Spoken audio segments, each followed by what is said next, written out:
Going to begin, though, with the Melo news. Shouldn't come as a big shock to anybody. The Knicks all-star forward shutting it down for the season. He's going to undergo surgery on his left knee. It's going to knock him out of action anywhere from 4 to 6 months. This is the second time Carmelo having surgery on the knee. Also had a procedure back in 2011. Needless to say, the Knicks, they've been terrible, period, but they have really been lost without Carmelo this season. They're 0-13 in games in which he hasn't played, and their points per game and field goal percentage in those games would rank dead last for an entire season. Here's the Knicks president of basketball operations, Phil Jackson. We felt comfortable with him playing the All-Star game.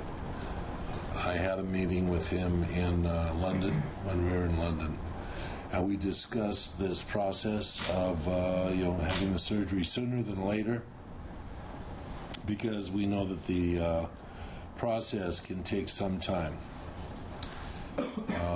for rehab and getting back on the court. And we want him to be able to make a full recovery and be ready for this next coming season in the process of not only rehabbing but reconditioning. Joining us now, our Knicks insider from the Daily News. It's Frank Isola. Good to be with you, Frank. And what about this decision? How did the Knicks finally make it? How did Carmelo come to grips with the fact that he was going to have this surgery and be finished for the year? Well, Gary, it seems like Carmelo is calling the shots all throughout this process, because we knew back in December that he was going to need surgery, but neither Carmelo nor the Knicks would talk about the severity of the type of surgery that he was going to need. And now, as it turns out, he's going to be out 4 to 6 months. You're hearing from some doctors it could be as long as 8 months. Why is he waiting until now to have the surgery? And, of course, it goes back to playing in the All-Star game, which I never thought was the right call. It's one thing to play in the All-Star game if you were going to continue playing. Right. But, you know, our worst fears were realized that he was really just gearing up to play in the All-Star game and then shutting it down after that. It's a bad look all around for the Knicks and for Carmelo. All right, so question is, where does the team, where does Phil Jackson go from here? Trade deadline coming up 3 o'clock on Thursday. We've heard the name Goran Dragic from out in Phoenix. He wants out of the desert.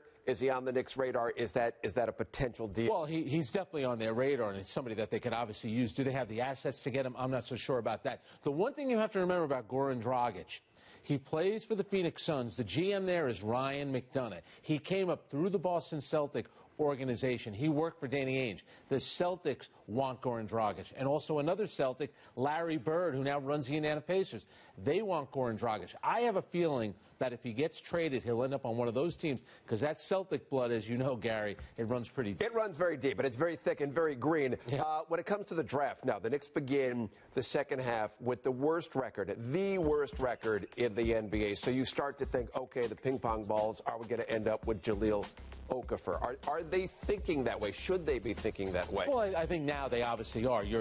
They bought out Amari Stoudemire. Carmelo's done for the year. It's going to be a hard watch to see this team play on a nightly basis. They're clearly going to get a top pick, probably a top 3 pick, maybe the #1 overall pick. I wouldn't say Okafor just yet. Carl Towns is a big-time player, right, as well. The kid on Ohio State, the point guard, he could be involved in the mix as well. The Knicks are exactly. The Knicks right now are focused on the future, and that's what it's about. Yes, they're going to get a high pick. They're going to try to make a splash in the free agent market. They'll shoot for the moon for Marc Gasol. Could it be a guy like Greg Monroe? Could it be a player like Reggie Jackson, the guard from Oklahoma City? Absolutely. But I think right now the big thing is keeping your fingers crossed that Carmelo Anthony will be ready to play by November, because he's only in the first year of this huge contract, which, by the way, Gary, no trade clause.